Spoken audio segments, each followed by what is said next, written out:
আসসালামু আলাইকুম ওরহমতুল্লাহি অবরকাতু। বর্তমানে ভারতের অবস্থা অনেক খারাপ। শিক্ষকের উপরে, ছাত্রদের উপরে বর্তমানে ভারতের প্রশাসনের লোক অত্যাচার করতেছে, অনেক নির্যাতন করতেছে।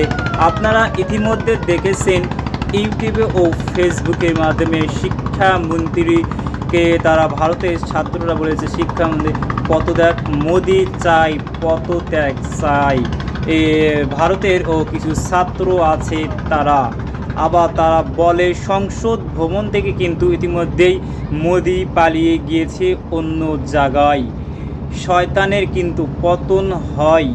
সারা জীবন শয়তান মুসলিমদের উপরেই অত্যাচার করেছে।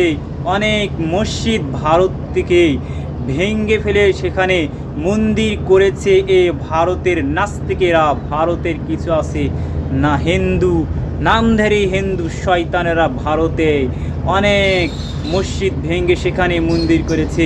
ঈদের নামাজও ঠিক মতন তারা নামাজ পড়তে দেয় নাই, কুরবানিও ঠিক মতো এবার করতে দেয় নাই ভালো মতন।